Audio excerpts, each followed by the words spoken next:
se va a delimitar los espacios cervicales profundos, que justamente es la lectura que se ha dejado el día de hoy sobre espacios cervicales profundos, y esa lectura, chicos, va a entrar en el examen de la próxima semana. ¿Sí? Se va a evaluar vías aéreas, si existe una compresión extrínseca, si hay una lesión dentro de la luz bronquial, ¿no? Esta obstrucción está causada por algún tipo de tumor. Evaluación de las cuerdas vocales, vamos a ver algunas imágenes de cuerdas vocales y vamos a identificar por qué actualmente no se hacen muchas tomografías de cuerdas vocales. Se usa este tipo de tomografía para ver parálisis de cuerdas vocales, para ver distonía, para ver tumores, si hay alguna compresión de los nervios alrededor de estas cuerdas vocales. Asimismo, vamos a estudiar la estructura ósea de la columna cervical, ¿no?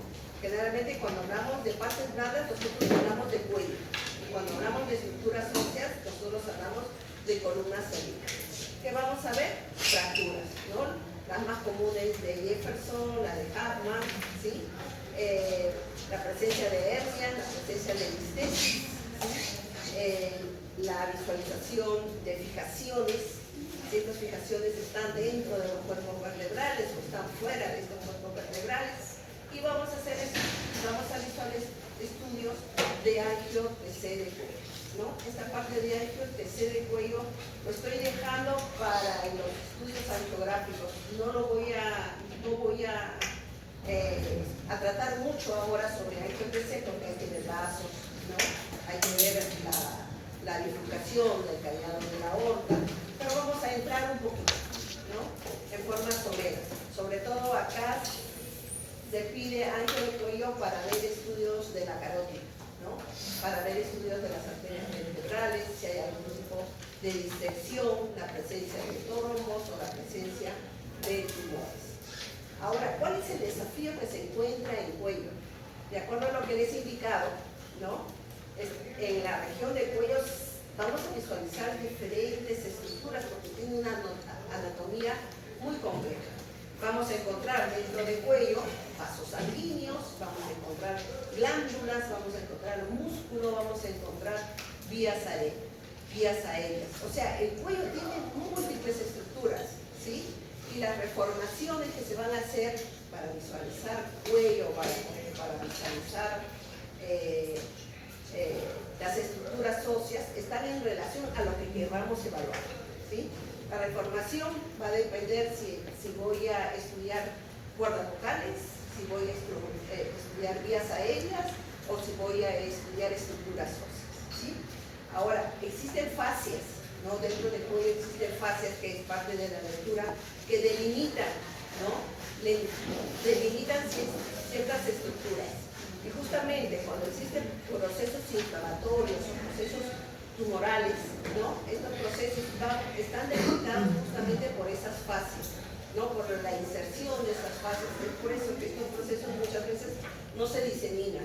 Existen otros procesos que sí se diseminan, ¿no? Entonces es muy importante la lectura que van a desarrollar para poder delimitar estas fascias. Estudiar los coeficientes de atenuación en el cuello nos ayuda a diferenciar si la estructura que estamos visualizando es un músculo, es una glándula salival, estamos ante sangre, estamos ante un tumor, ¿no? Reconocer las unidades Hanfield de las estructuras del cuello, porque en las unidades Hanfield del cuello las estructuras son muy similares, o las unidades son muy similares, y es por ello que se aplica sustancia de contraste, ¿no? Entonces, la sustancia de contraste es muy importante para poder diferenciar las estructuras y detectar las patologías, porque cada patología capta de diferente manera el contraste. Por ejemplo, un absceso, ¿no? La captación del contraste es en forma de anillo alrededor de la célula, a diferencia de un quiste no capta contraste endovenoso, ¿sí? Igualmente, la variación abrupta en el diámetro en el eje, ¿no? Vamos a hablar de alineaciones a nivel de la columna vertebral, ¿no? Nos va a indicar si existe una anterolistesis, una la presencia de artefactos, ¿no? Es una estructura en donde vamos a encontrar diferentes artefactos y que como tecnólogos médicos tenemos que evitar, ya sea con la tecnología que está avanzada, ya sea recurrir a procesos mecánicos, por ejemplo, bajar los hombros y colocar una cinta entre las piernas para poder bajarlas, o anular el gantry, por ejemplo, ¿no? Y uno de los problemas, por ejemplo, es que está casi en desuso la tomografía para evaluar cuerdas vocales, es justamente el artefacto de movimiento, la deglución de la saliva, del paso de la saliva, ¿no? Entonces, para reducir estos artefactos es muy importante explicar al paciente, dar las instrucciones, que estas instrucciones sean claras, y movilizar adecuadamente qué cabezal voy a usar o no voy a usar cabezal, cómo voy a inmovilizar al paciente, ¿sí? Y sobre todo el tiempo de adquisición tiene que ser rápido, ¿sí? Acá la imagen nos muestra la presencia de que la anatomía en cuello es muy compleja, ¿sí? Entonces, ¿qué es lo que vamos a evaluar? Vamos a evaluar desplazamiento de estructuras, vamos a reconocer estructuras de las vías aéreas, la presencia de ganglios linfáticos, ¿sí? Acá tenemos una lesión captadora de contraste, ¿no? Que desvía la línea media del cuello, ¿no? Igualmente la propagación de los procesos inflamatorios, vuelvo a repetir, ¿no? Que los procesos inflamatorios del cuello se diseminan a través de los espacios faciales profundos, ¿no? Estos espacios tenemos en superficial, a nivel de la capa profunda, a nivel de la vaina carotidia, ¿no? Entonces, y van a seguir los comportamientos anatómicos, su vía de propagación a ser a través de los comportamientos anatómicos cervicales, ¿no? Entonces la tomografía, ¿qué nos va a permitir? Nos va a permitir visualizar la extensión de estos procesos, sean neoplásicos, sean infecciosos, ¿no? Uno de los artefactos muy comunes es la deglución, ¿no? El movimiento de las estructuras. Las imágenes, como ustedes pueden apreciar, son borrosas y muchas veces pueden enmascarar algún tipo de lesión que se encuentra en la oropatía, ¿no? Generalmente, si ustedes ven en las máquinas que hacen estudio de cuello, si es que el tecnólogo no lo hace de forma personal, da la indicación, les indica, no degluta, no pase saliva al momento de hacer la adquisición, ¿sí? A diferencia que en otros momentos, por ejemplo, del tórax, ¿no? Tome aire y conténgalo, ¿no? Al momento de abdomen, bote el aire, ¿no? No vuelva a tomar aire, ¿no? Entonces, las indicaciones, de acuerdo a las estructuras que se va a estudiar, pues son muy diferentes. Por ejemplo, tenemos el artefacto a nivel de las amalgamas, ¿no? O a nivel de las prótesis dentarias, generalmente suelen oscurecer, como se ve en esta imagen, las estructuras que están cercanas a él, ¿no? Y ante este artefacto, ¿qué tenemos? Tenemos los algoritmos de reducción de artefactos metálicos, como el IMAR, el AIMAR, el OMAR, el CEMAR, etc. Si el equipo, el gantry, angula, y se puede angular la estructura, ojo, el cuello, ¿hay modulación de dosis o no hay modulación de dosis? Si hace modulación de dosis en cuello o en columna cervical, ¿el equipo permite hacer modulación de dosis? ¿Sí o no? No, sí. Sí permite. El cuello sí hace modulación de dosis, chicos. Las únicas estructuras que no se hace modulación de dosis es cráneo y extremidades, ya sean superiores o inferiores, ¿no? Pero el cuello es una estructura que permite hacer modulación de dosis.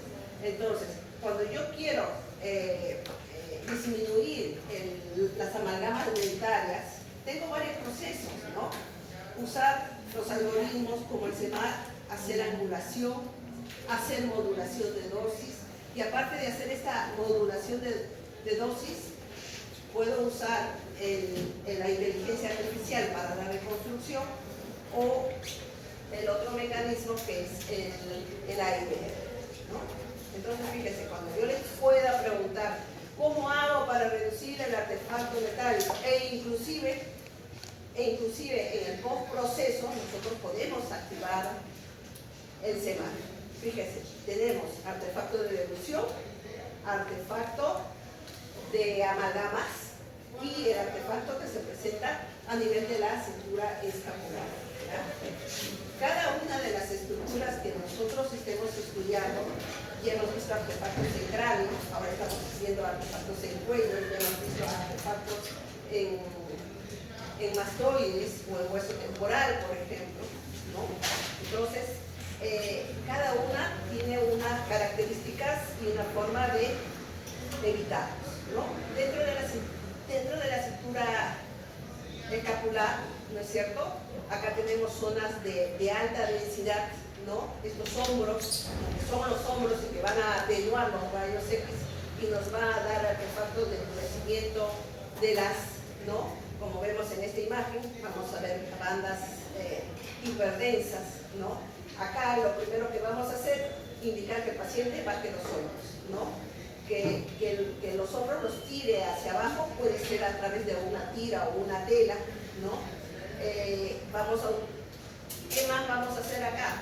Vamos a usar modulación de dosis, podemos aumentar el kilovoltaje, vamos a colimar solamente, vamos a reducir el field of view solamente a la estructura que queremos visualizar, ¿sí?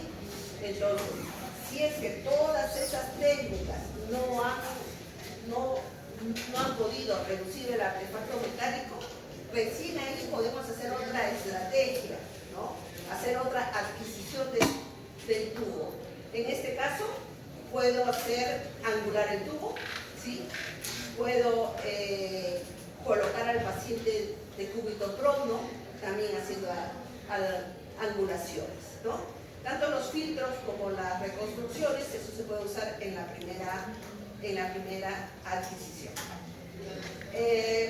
Por ejemplo, acá tenemos un caso clínico de un paciente de 45 años con traumas cervical, un equipo de 64 detectores con 120 kilovoltios,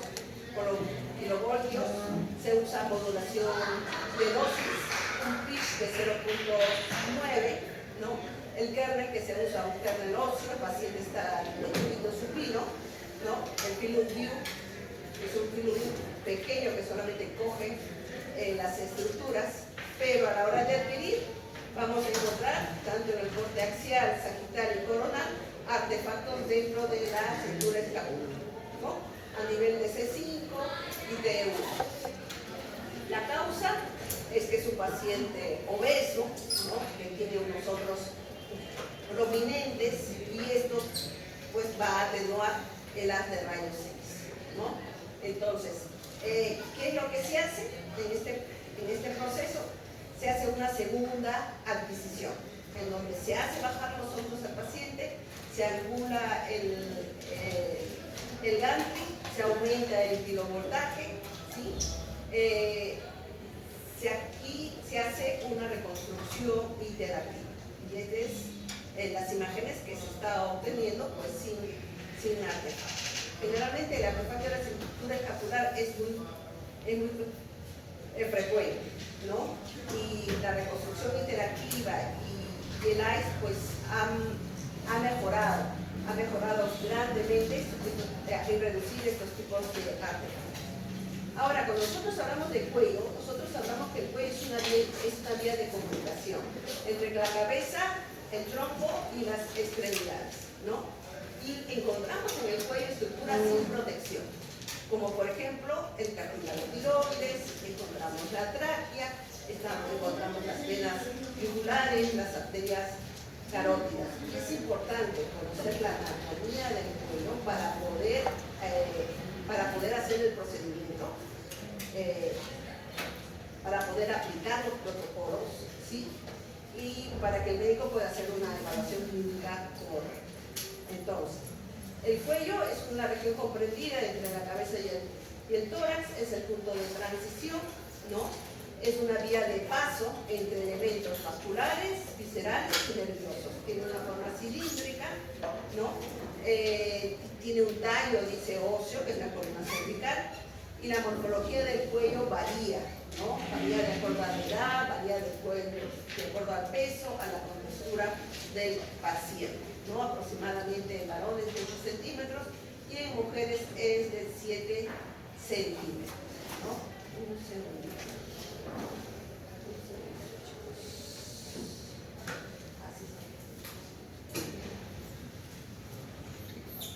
Este es un artículo sobre la unidad tomográfica de la tomografía en evaluación de cuello. Y este es un artículo en que nos está dando una propuesta de un reporte cuando el médico hace evaluación de cuello. Hace primero, en el resumen, en los resultados, ¿no? Indica cuáles son las lesiones que tienen un mayor porcentaje en estudio de cuello y que se hace por tomografía. El 71% son lesiones malignas, ¿no?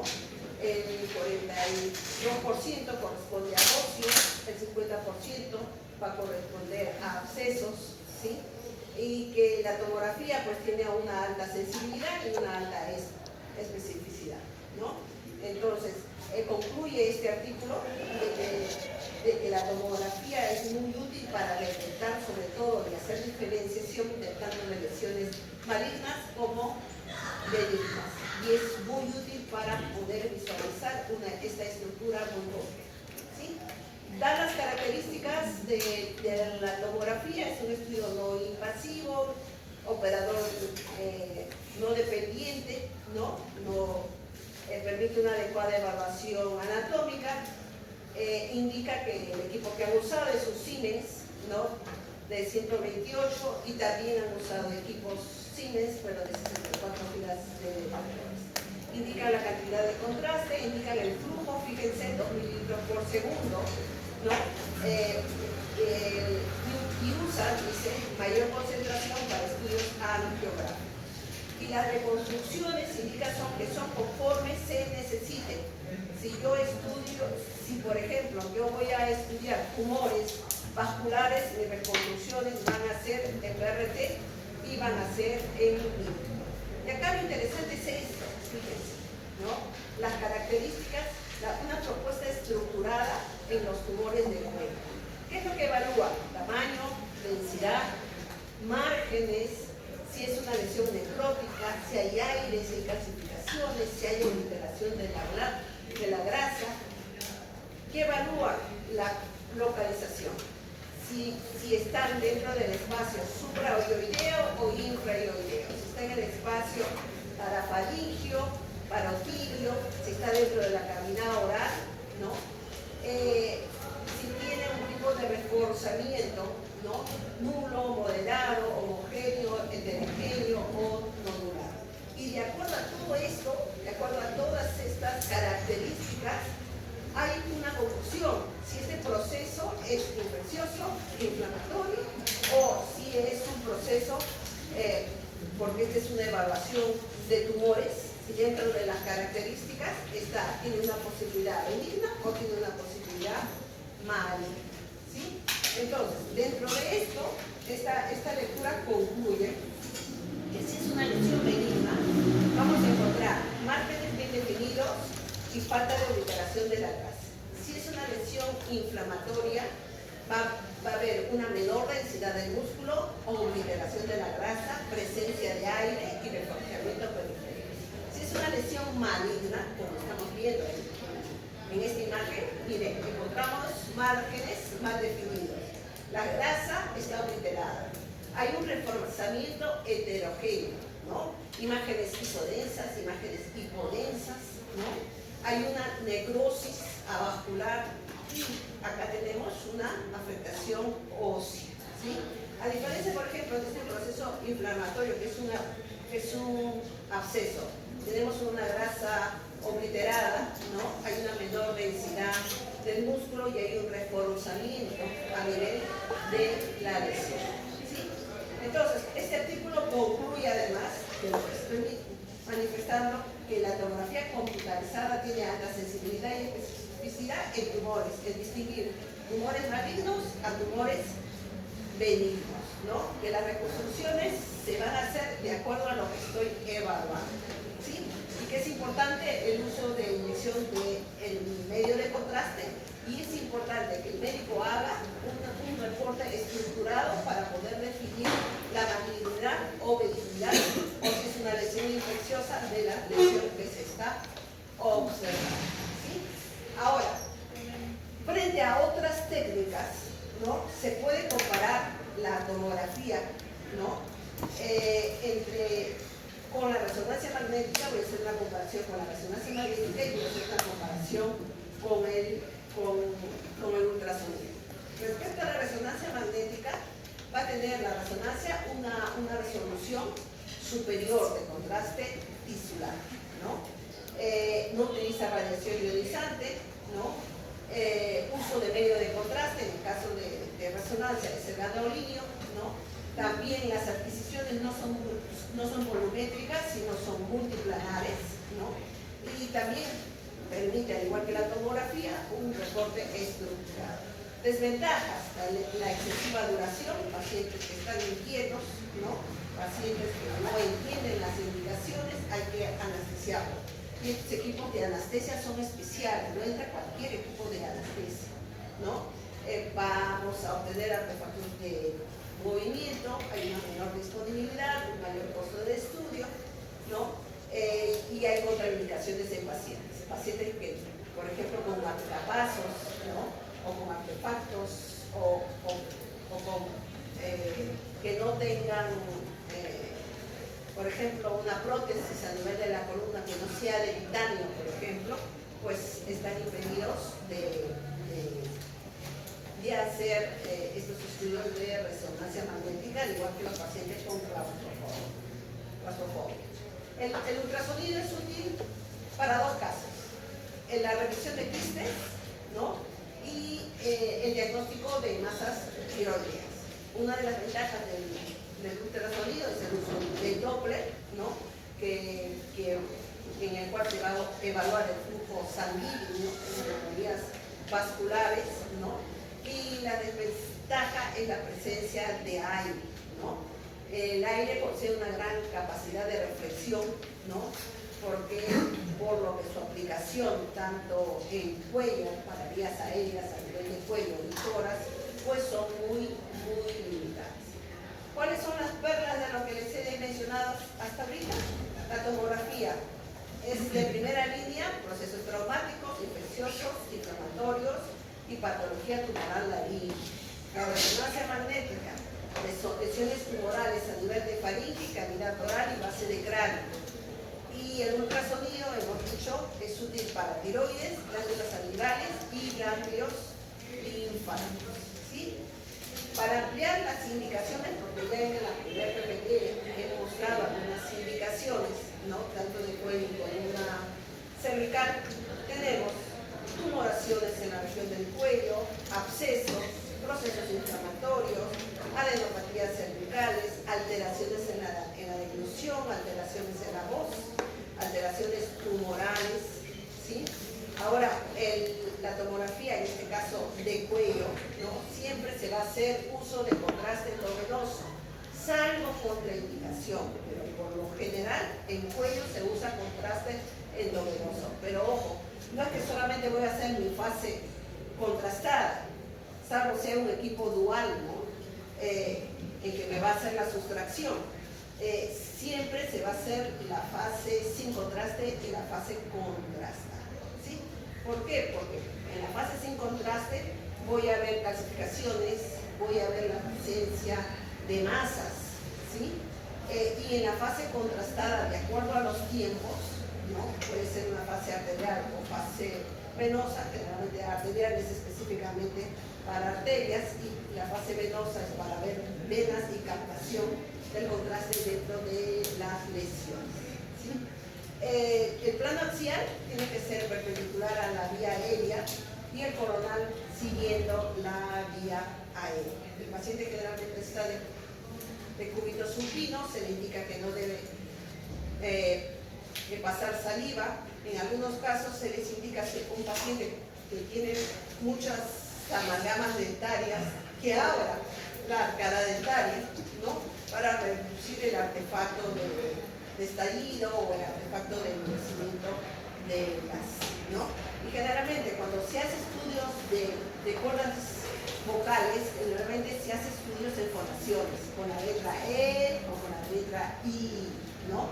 Pero el paciente tiene que seguir correctamente las indicaciones, porque muchas veces si no sigue, pues vamos a tener los artefactos de movimiento, ¿sí? Acá tenemos la adquisición desde la base del cráneo, ¿no? Hasta el callado de la aorta. Eso es cuando voy a evaluar cuello.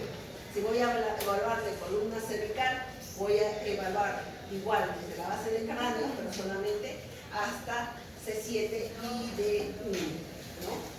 El protocolo de adquisición, ¿no?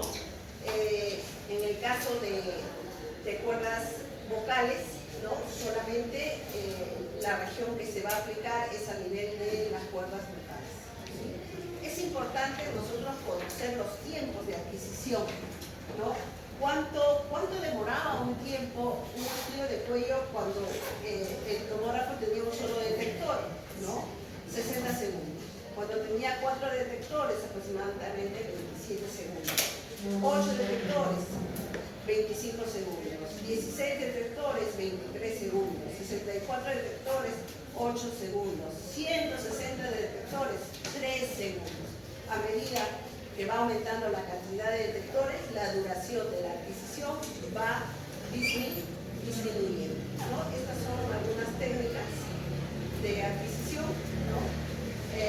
De acuerdo a las vías aéreas, las reconstrucciones en coronal, en sagital, estos son los parámetros de las inyecciones, ¿no? Y voy a entrar acá en relación de las cuerdas vocales, ¿no? ¿Para qué se utiliza el estudio de cuerdas vocales y sobre todo la tomografía en fonación, ¿no? Se utilizaba muchas veces para evaluar la movilidad de las cuerdas vocales, la presencia de tumores laringios. Actualmente ha disminuido por la presencia de muchos artefactos de movimiento, ¿no? Y esto, ¿por qué estudios ha sido reemplazado, ¿no? Ha sido reemplazado por la fibrolaringoscopía o ha sido reemplazado por la nasofibroscopía, ¿no? Ahora hay endoscopías con un video que nos permite visualizar claramente, como vemos en esta imagen de fibrolaringoscopía, las cuerdas vocales. ¿Cuál es la utilidad actual? Evaluación tumoral, compromiso de los cartílagos, adenopatías, hay presencia de adenopatías, como vemos acá, alrededor de las cuerdas vocales, y extensión de las lesiones. Entonces, los métodos endoscópicos dinámicos, ¿no? Han ido reemplazando a los estudios de fonación por tomografía, pero es importante conocerlos. Es importante conocerlos porque en algún momento pues se les puede pedir, ¿no? Y hay que saber cómo realizarlos. Ubicar, identificar las cuerdas vocales, ¿no? En los cortes axiales, coronales y sagitales, ubicar si es una región anterior, lateral derecha, lateral izquierda, o es una región posterior, ¿no? Generalmente el estudio de cuerdas vocales se presenta de partes blancas, ¿no? Y va a evaluar morfología, simetría, ¿no? Y posibles lesiones a nivel de las cuerdas vocales. Este es un estudio endoscópico de las cuerdas vocales que nos permite visualizar la cuerda falsa, la cuerda verdadera, los anillos cartilaginosos de la tráquea, ¿no? Y acá tenemos estudio de la laringe por tomografía, identificando las cuerdas vocales verdaderas, las cuerdas vocales falsas, ¿no? Dividirlas. La tomografía me permite evaluar la anatomía, ¿no? Identificando qué estructuras tenemos alrededor de la supraglotis, ¿no? Qué estructuras tenemos alrededor de la glotis, ¿no? Que están las cuerdas vocales verdaderas, y estructuras que están debajo de la subglotis, ¿no? Acá tenemos algunas imágenes en fonación y y en Valsalva, que nos permite visualizar la abertura de las cuerdas vocales. Acá también tenemos algunas estructuras para que ustedes puedan identificar el cartílago tiroides, el cartílago tiricoides, identificar la epiglotis, ¿no? Los vasos, ¿no? Acá tenemos, por ejemplo, alteración de las cuerdas vocales, ¿no? Generalmente acá se ha abierto la cuerda vocal y en este lado del lado izquierdo no se ha abierto, hay una parálisis a nivel de las cuerdas vocales, ¿no? Acá tenemos igualmente la parálisis de las cuerdas vocales, dilatación del ventrículo laringio, ¿no? Hay una inmovilización de las cuerdas y justamente esta inmovilización es porque hay una disfunción del nervio vago o del nervio laringio recurrente, ¿no? En este caso, vuelvo a repetir, la laringoscopía es de gran utilidad. Cuando nosotros vamos a estudiar semiología del cuello, ¿no? Cuando esta consiste en reconocer y describir algunos signos imagenológicos que nos permitan identificar la patología, ¿sí? Entonces, ¿qué observo? ¿Cómo lo describo? ¿Y qué posiblemente puede significar? Porque la imagen hay que relacionarlo con la clínica, ¿sí? Entonces, si yo voy a evaluar cuello, voy a evaluar vía aérea, espacios cervicales, ganglios linfáticos, glándulas salivales, tiroides, vasos, músculo y huesos.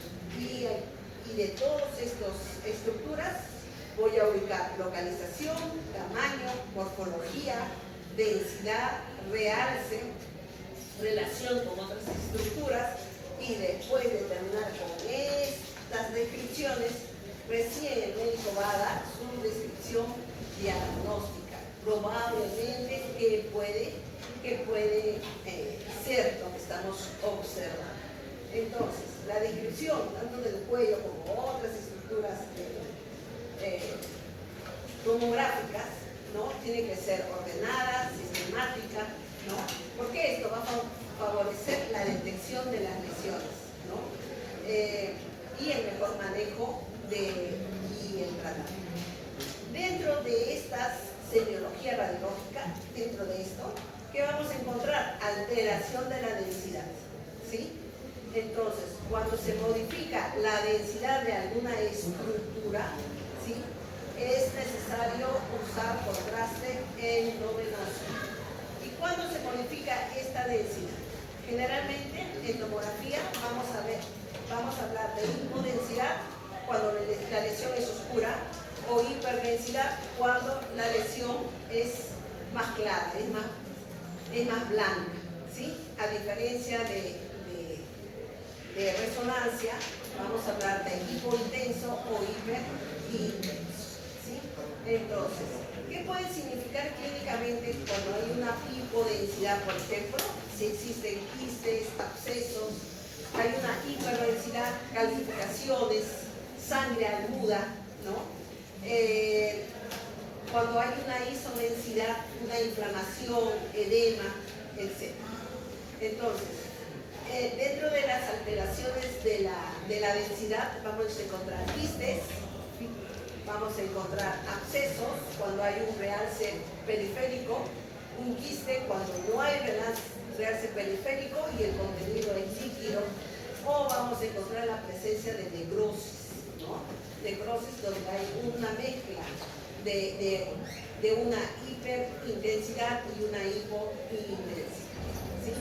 Y cuando la imagen es hiperdensa o blanca, podemos encontrar calcificaciones, podemos encontrar sangre, podemos encontrar la presencia de contraste endovenoso en esa zona, por ejemplo el globus carotidio, o podemos encontrar la presencia de un artefacto metálico, ¿no? Entonces, diferenciar qué alteraciones de densidad podemos encontrar en determinada estructura. Y esas alteraciones de densidad se van a medir ¿en qué? Se van a medir en unidades Hanford, ¿sí? En unidades Hanford. Vamos a ver. Acá también tenemos realce, alteración de la densidad, realce del contraste.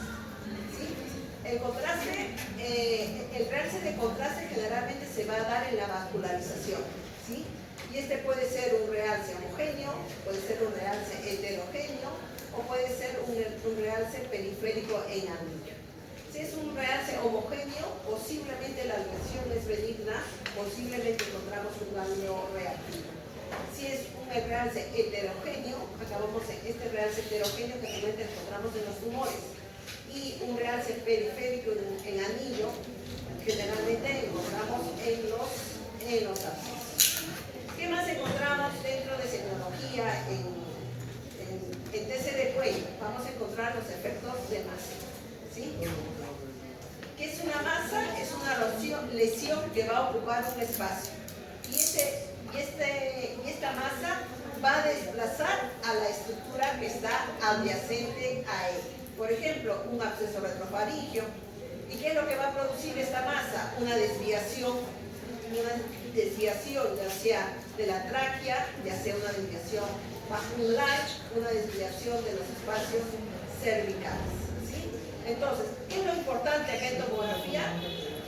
Buscar el origen, ¿no? Evaluar la gravedad. ¿Sí? Entonces, por ejemplo, acá tenemos un absceso retrofaríngeo que desplaza, ¿qué cosa? La vía aérea. Igualmente, podemos encontrar necrosis ganglionar, ¿sí? Engrosamiento, aumento del tamaño y engrosamiento de los ganglios linfáticos. Este engrosamiento muchas veces va a sugerir la presencia de tuberculosis, la presencia de metástasis o la presencia de una infección severa. Una característica, fíjense, es el realce periférico y el centro de esta necrosis ganglionar.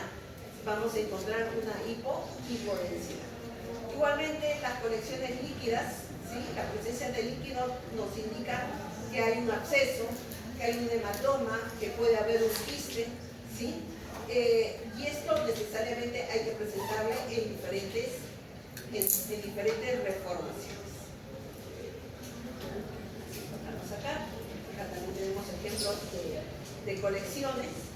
Gas en tejido blando. Generalmente en cuello no hay la presencia de aire.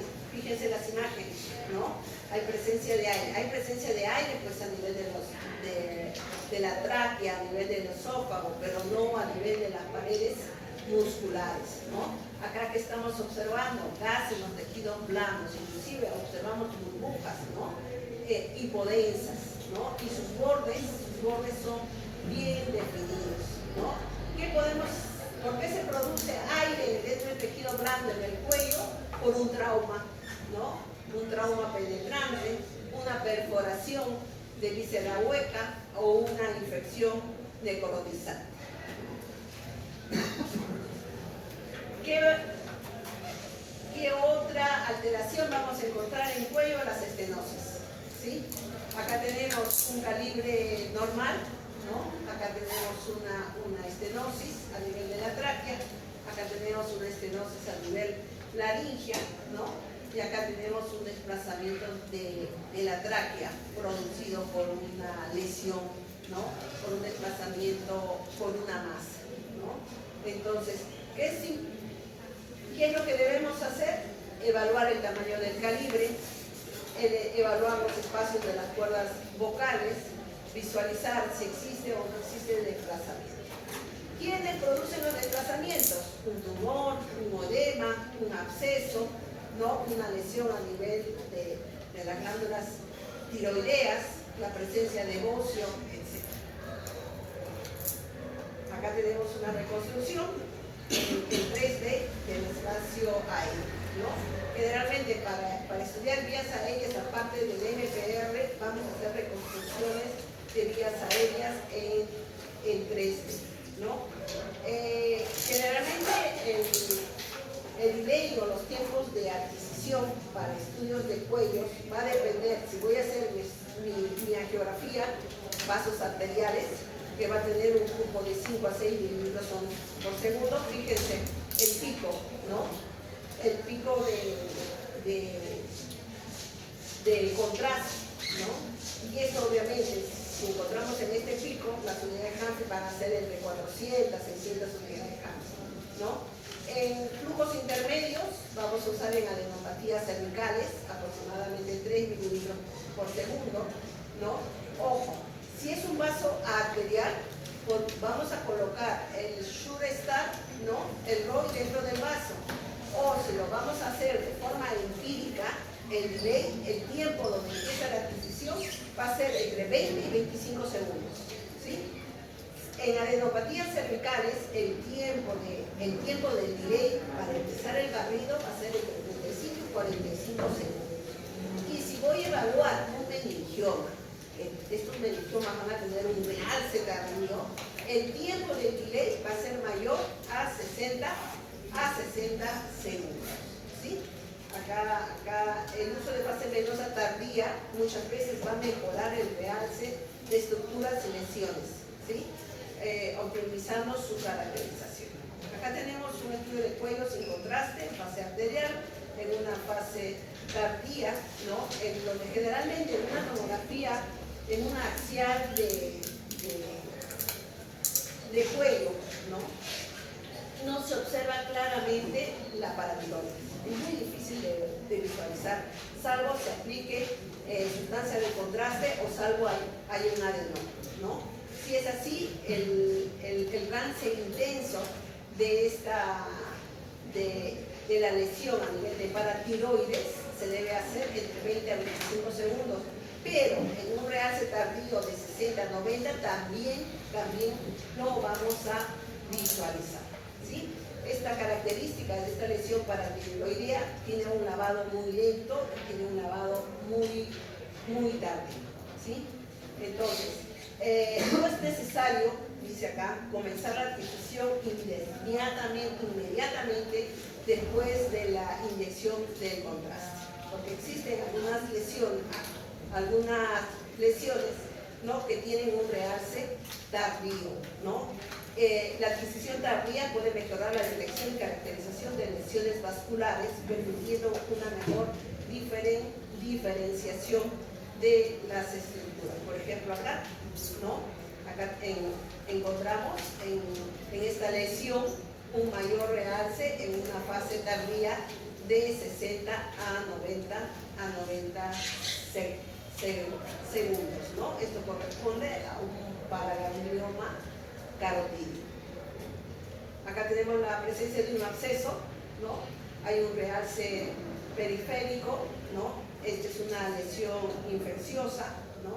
El tiempo de delay va a ser tardío. Necesariamente para detectar absceso tengo que tener un contraste endovenoso y la lesión pues es hipodensa con realce periférico. Con respecto, hay una lesión que siempre piden o es común para los estudios angiográficos, como es el glumus carotídeo, ¿no? Generalmente este glumus carotídeo es una lesión hipervascular que se va a encontrar en el espacio carotídeo, justamente en la bifurcación de la carótida interna con la carótida externa. Generalmente es un tumor paraganglionar, ¿no? Es el tumor más frecuente a nivel de cabeza y cuello. Y justamente la angiografía nos va a permitir su localización, su ubicación, ¿sí? Algunas observaciones especiales, por ejemplo, el tumor del piso de la boca, ¿no?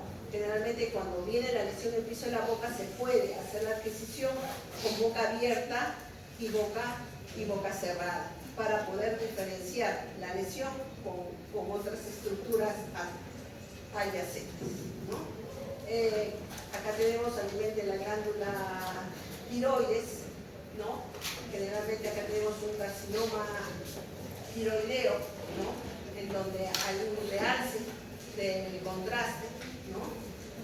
Generalmente la tiroides es una región hipervascular, ¿no? Que tiene una hipercaptación de contraste, ¿no? Y por tomografía se puede evaluar el tamaño, la morfología, si existe un nódulo sólido, ¿no? Si en este nódulo hay un alto contenido o bajo contenido de yodo, ¿no? Y se clasifica. En tiroides se va a clasificar el informe si tiene un alto contenido de yodo, si tiene un contenido de yodo intermedio o si el contenido de yodo es ausente, ¿no? Entonces, y esto va a depender de las mediciones que hagamos acá en la lesión con unidades Hanfield. Por ejemplo, un músculo en unidades Hanfield es entre 40 y 60 unidades Hanfield. Una glándula tiroidea normal es de 80 a 140 unidades Hanfield. Un nódulo hipoyodado es menor a 60 unidades Hanfield. Un nódulo hiperyodado es mayor a 140 unidades Hanfield. Entonces, la medición que hagamos, ¿no?, de unidades Hanfield dentro de la lesión nos va a indicar, pues, si este tiene un alto o un bajo contenido de yodo, ¿no? Acá tenemos un estudio avanzado de carcinoma, solamente lo voy a pasar para identificar. Acá tenemos otra imagen para poder diferenciar el bulbo carotilio. Hemos dicho en un PPT anterior que se encuentra en la bifurcación, ¿no?, de la carótida interna con la carótida externa, ¿no? Es importante no confundir el esófago con ganglio linfático, ¿no? Generalmente, muchas veces se confunde la presencia del esófago con ganglios linfáticos, pero hay que recordar que el esófago contiene aire. Siempre en algún corte del esófago vamos a encontrar la presencia de aire y la presencia de una imagen hipodensa, ¿sí? Generalmente la evaluación hasta el mediastino de cualquier lesión, de cualquier lesión que se presenta en el cuello, ¿no?, se va a propagar a través de este espacio, el espacio retrofaríngeo. Dice, este es un paciente de 48 años que consulta por una inflamación progresiva de cuello, dolor torácico y disnea, ¿no? La fuente de infección fue un absceso periodontal, ¿no? Y ese absceso periodontal se va a propagar, fíjense, hasta el tórax.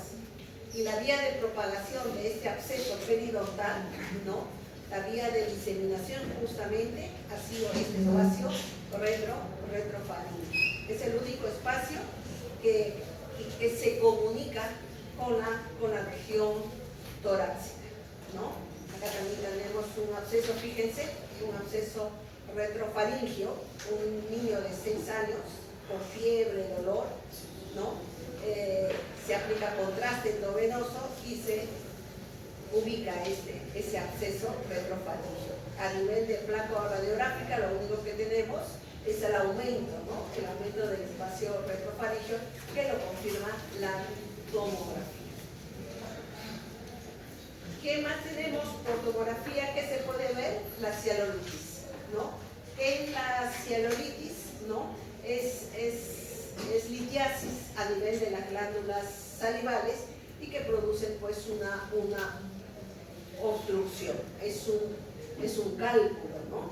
Es un cálculo a nivel de las glándulas salivales que se puede visualizar por tomografía. Generalmente es una imagen, el cálculo es una imagen hiperdensa, ¿sí? ¿Y qué es lo que va a provocar? Dilatación de los conductos, ¿no? Va a aumentar el tamaño de la glándula. Dentro de las tumoraciones de cuello, acá hay una reconstrucción en 3D justamente del tumor. Es una geografía, es una reconstrucción y donde se visualiza el humus carotídeo, ¿no? También vamos a tener los procesos inflamatorios, tonsillitis, porotitis, amigdalitis, la presencia de abscesos. Generalmente viene mucho por tomografía para descartar abscesos, ¿no? Necesariamente es el uso de contraste. Acá tendremos un absceso odontogénico, pero con una presencia de aire dentro del absceso, ¿no? Acá tenemos un quiste bronquial, ¿no? Fíjense, no hay captación de contraste periférico o contraste en almíbar, ¿no? Se muestra una imagen redondeada, hipodensa, ¿no? Y que está en relación del músculo esternocleido masculino. Igualmente, vamos a encontrar adenopatías cervicales en pacientes con cáncer, en pacientes con VIH. En estos casos, extensión de la lesión en pacientes neoplásicos o metastásicos, ¿no? La presencia de abscesos. Y ahora vamos a pasar un poco a lo que es columna, ¿no? A la que es columna cervical. Las primeras imágenes es su ubicación, localización, cómo diferenciar las vértebras típicas con las vértebras atípicas, las curvaturas, ¿no? Tenemos que identificar en columna cervical la presencia del cuerpo vertebral, ¿no? De los arcos vertebrales, de la apófisis transversa, las láminas, las apófisis espinosas, la presencia de los pedículos, ¿no? Las carillas articulares, ¿no? Las carillas fusiformes. Y generalmente la tomografía de columna cervical vamos a encontrar enfermedades degenerativas y enfermedades no degenerativas. Encontramos las miopatías, las radiculopatías. Dentro de las radiculopatías están, por ejemplo, las hernias, los osteopitos, ¿no? Generalmente los pacientes vienen para columna cervical, son pacientes que han venido por un trauma, ¿no? O una evaluación postquirúrgica para poder visualizar la ubicación de los tornillos, ¿no? O la presencia de tumores o metástasis, siempre y cuando vengan por esta indicación, el estudio es con ¿sí? En columna, base de cráneo AT1. Los cortes son de 2x2 y acá, si bien en cuello era siguiendo la dirección de las vías aéreas, acá se va a seguir la dirección de los cuerpos vertebrales. ¿Sí? Generalmente los estudios de columna cervical son estudios sin contraste. Un examen con medio de contraste para hernia del núcleo pulposo no sirve, ¿no? Generalmente, si vamos a usar contraste, vamos a usar de 70 a 100 mililitros y se va a aplicar en fase menos. Acá tenemos la técnica, necesitamos una alta resolución espacial, tenemos que asegurar la inmovilización del paciente. También se presentan ventanas óseas y ventanas de partes blandas. La ventana de partes blandas es para poder identificar la médula, ¿no? La médula espinal. Acá tenemos un ejemplo, ¿no? Una reconstrucción en MPR para poder ver la fijación o los tornillos que se han localizado en la columna. Acá tenemos las reconstrucciones axiales siguiendo, ¿no? el borde superior de los cuerpos vertebrales. Una gran ayuda es la inteligencia artificial, ¿no? Que de forma automática nos hace una reconstrucción axial de los cuerpos vertebrales, porque ustedes saben que existen curvaturas, ¿no? Y si uno hace la adquisición, pues suponiendo acá en C2 voy a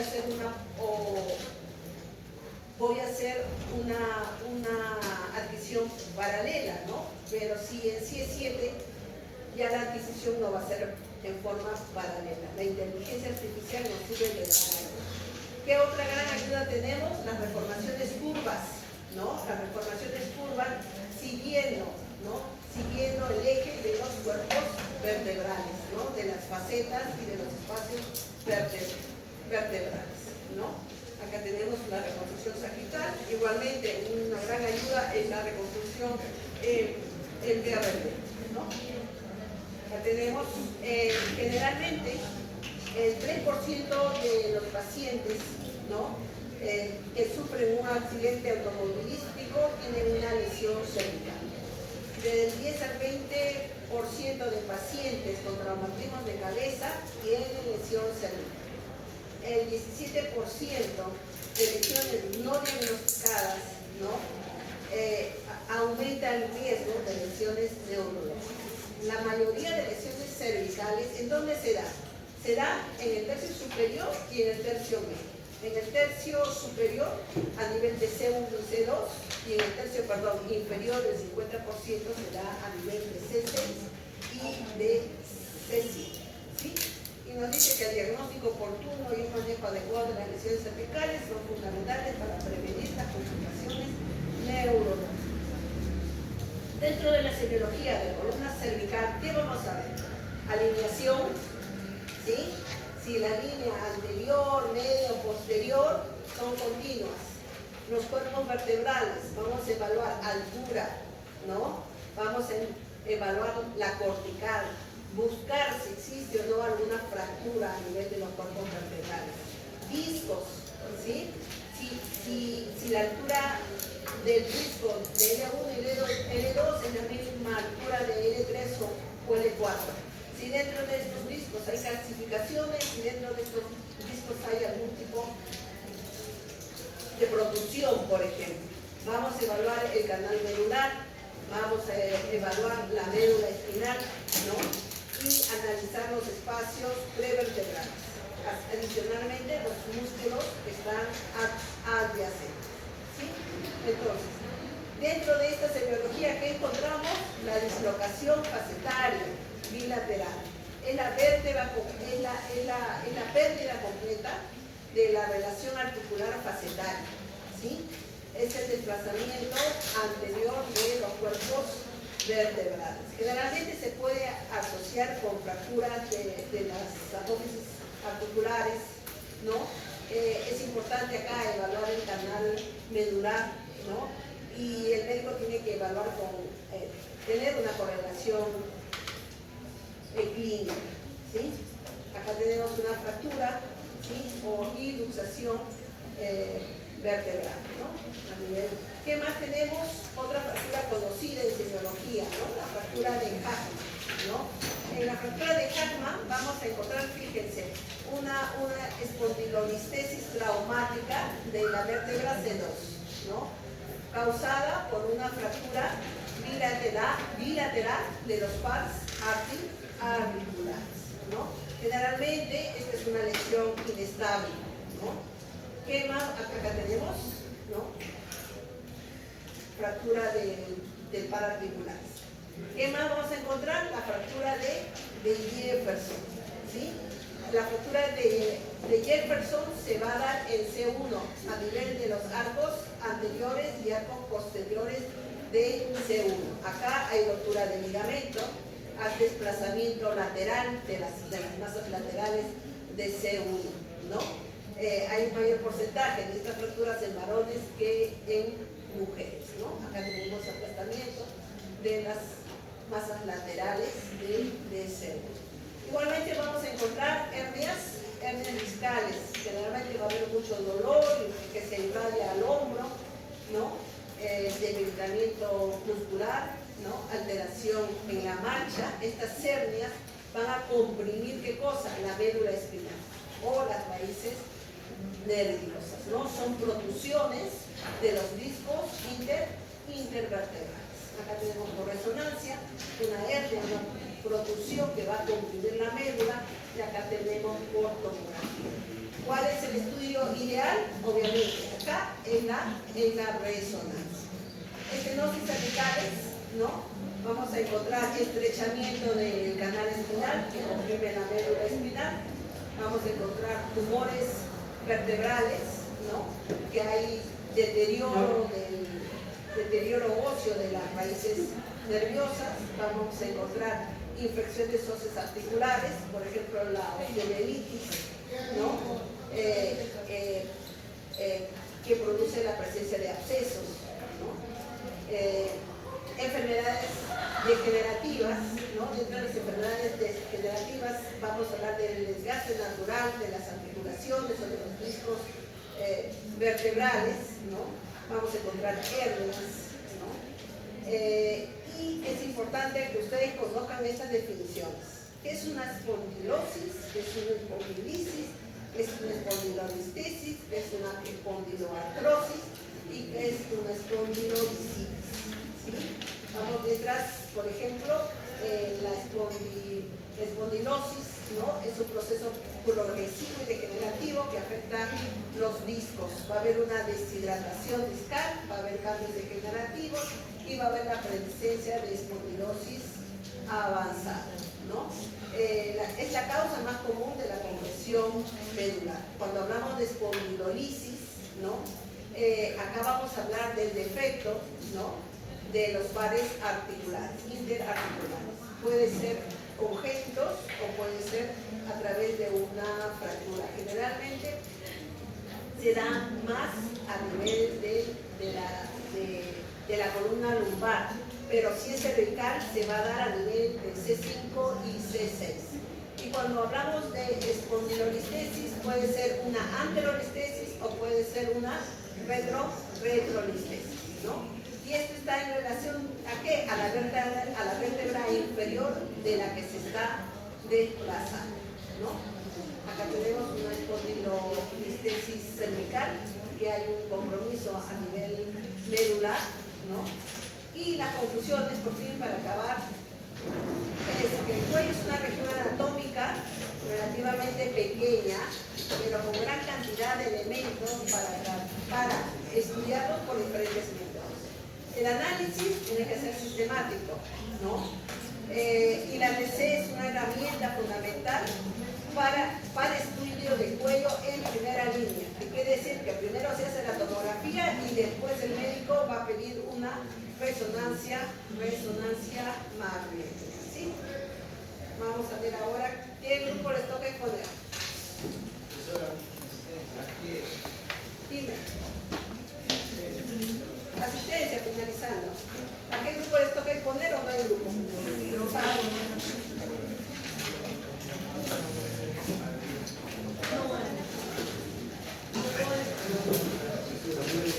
Los trabajos que siguen, ¿no? Los casos clínicos, por ejemplo, voy a abrir el Blackboard que ya han vencido para que le tomen foto a los casos clínicos y los suban al Blackboard, ¿ya? De ahora en adelante no me van a entregar. Voy a tener una fecha límite y le van a tomar foto a sus trabajos que han hecho en forma manual, ¿sí? Porque hay algunos que usan el IA y lo hacen como si fuera, a la IA le dicen, dame la escritura como si yo lo estuviera haciendo, como si yo lo estuviera escribiendo, tan perfecta la línea, tan perfecto. Y otro chico. El trabajo, el portafolio, en eso felicito a muchos de los chicos que me han puesto una carátula, que me han puesto una introducción, que me han puesto el índice, que me lo han investigado. Y los otros chicos, ¿qué han hecho? Han puesto solamente la guía dentro del folder, la hoja arrancada, con sus huequitos ahí todo y metido. Si ya tienen ustedes una evaluación de guía, ¿qué voy a evaluar ahí? Yo estoy evaluando un portafolio. Algunos lo han hecho muy bien, lo han separado guías, han separado lecturas, han separado casos clínicos. ¿Por qué? Ese portafolio es para que les sirva a ustedes en algún momento de su vida, ¿no? No es para mí, es para ustedes, ¿no? Entonces, traten de ser ordenados, traten de trabajar bien, traten de que esto les sirva para ustedes. ¿Ya? Vamos a ver.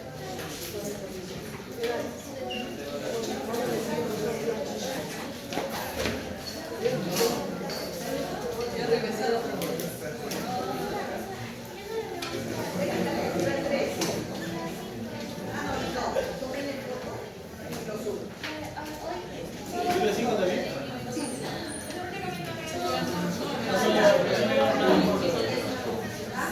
nada. No se voy a llevar nada.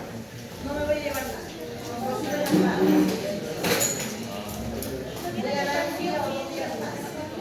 Y eso sí tiene que estar en contra.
A diferencia de la tomografía convencional, la TECAR se centra en la evaluación fina de la arquitectura pulmonar, lo que permite detectar alteraciones muy sutiles que pueden pasar desapercibidas en tomografía estándar. Esto se logra mediante parámetros técnicos o ya sea cortes finos o algoritmos que hay de reconstrucción de alta frecuencia o la adquisición, aunque esto se hace en aspiración pero a veces se hace en expiración o en espirocrono para poder mejorar la evaluación del pulmón. Gracias a esas características, la TECAR ha permitido visualizar estructuras como el intersticio pulmonar, los bronquios, los alveolos y los septos y los biliares. Es técnica, también es para estudios que son enfermedades pulmonares intersticiales, ya que permite patrones característicos como el vidrio esmerilado, reticulaciones, el panal de abeja. En resumen, la TECAR es una técnica de alta precisión que optimiza la resolución espacial de la tomografía computarizada, permitiendo el análisis detallado del pulmón. ¿Por qué se desarrolló la TECAR? La tomografía computarizada convencional, aunque es útil para la peritórax, pero presenta como que no, porque la TECAR es como que más fino. En sus limitaciones se encontraba la baja sensibilidad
dividir el volumen pulmonar en forma de hélice, que es la que mayormente se usa en la actualidad.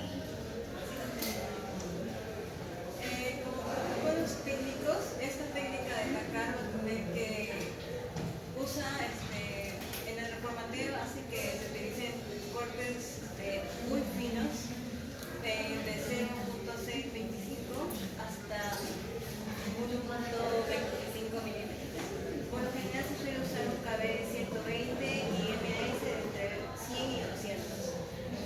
Por lo general se recomienda que se use la matriz la mayor disponible del equipo y el campo de edición de un 35 centímetros. Esta técnica se caracteriza principalmente porque se va a usar algoritmos de construcción de alta frecuencia. Además que la ventana que se va a usar para este tipo de estudio también va a seguir siendo la ventana pulmonar. Para esta precisión, el paciente puede estar en decúbito supino y en decúbito crono si se sospecha de una enfermedad pulmonar insuficiente. Este tipo de técnica se va a indicar mayormente para pacientes que tienen fibrosis pulmonar, que es una cicatrización progresiva del pulmón, del tejido pulmonar, enfisemas, bronquiectasias y neumonitis.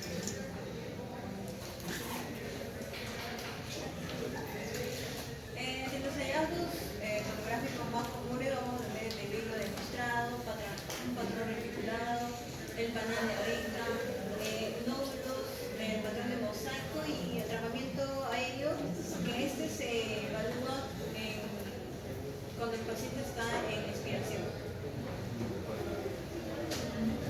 Bueno, luego vamos a revisar un poco lo que es la anatomía radiográfica del tórax. Bueno, en este corte ahí, lo que es un corte coronal, vemos lo que es que podemos visualizar los grandes vasos, ¿no? En un tórax, con una ventana así, ¿no?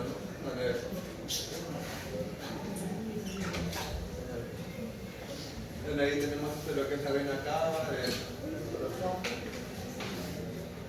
En la vena cava tenemos lo que son las venas pulmonares, ¿no? que están entrando en estos ápices. Tenemos el ventrículo, el ventrículo izquierdo, y también parte de lo que es diafragma, ¿no? Así como hígado y estómago.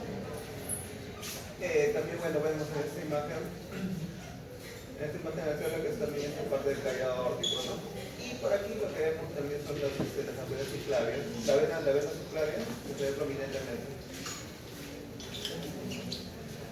Bueno, seguimos en este poco, seguimos bajando un poco más para poder así visualizar lo que es un poco lo que es los bronquios, ¿no? Tanto el bronquio derecho como izquierdo, y también parte de lo que sería el esófago de la parte posterior. Y luego trabajando un poco más, y luego visualizamos todo lo que es la parte del hígado, vemos parte del estómago. Por ese lado también vamos viendo lo que es un poco la parte ósea también, ¿no? Lo que es verde, las costillas, también partes blandas como músculos, ¿no? Los músculos cerrados, músculos dorsales del tórax.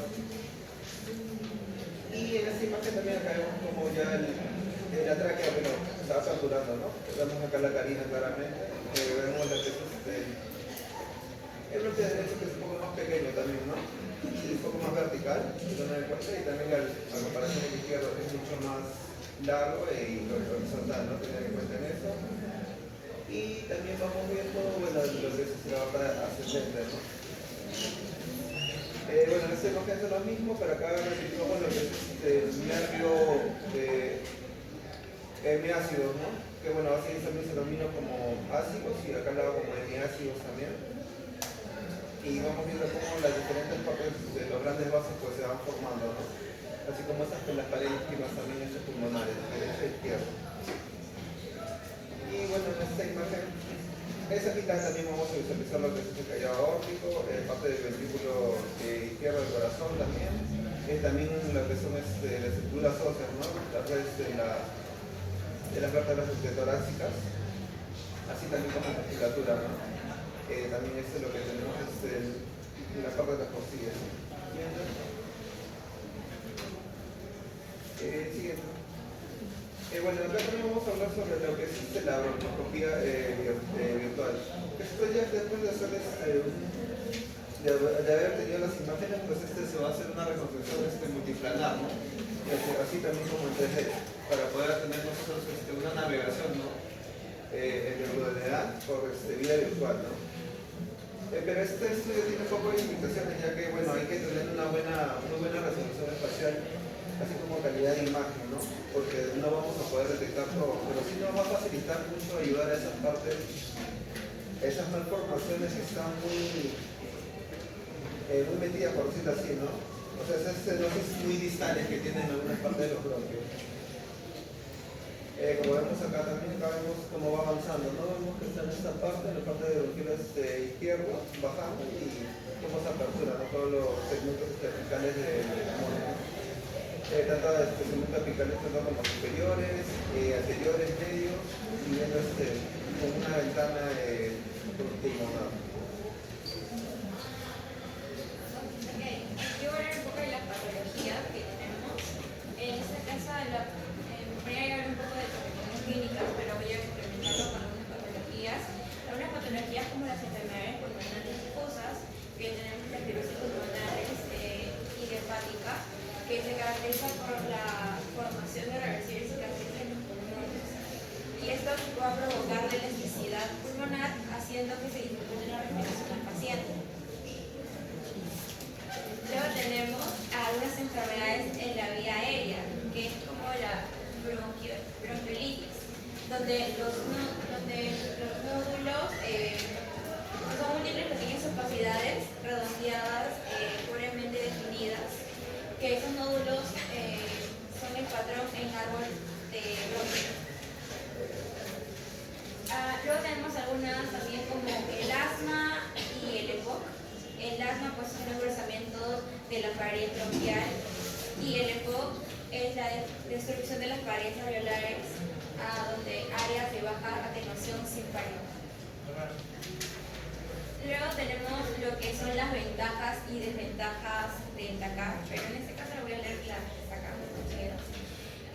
Las ventajas que tenemos de este protocolo TACAR es que tenemos una alta resolución espacial, el diagnóstico precoz de EPI, se caracteriza la caracterización de los patrones nodulares, de evaluación dinámica de las vías aéreas, no es invasivo y es reproducible y guía decisiones clínicas sin biopsia. Todo esto a comparación de las desventajas, que sus desventajas son que tiene mucha radiación ionizante, la cobertura es más limitada, hay muchos artefactos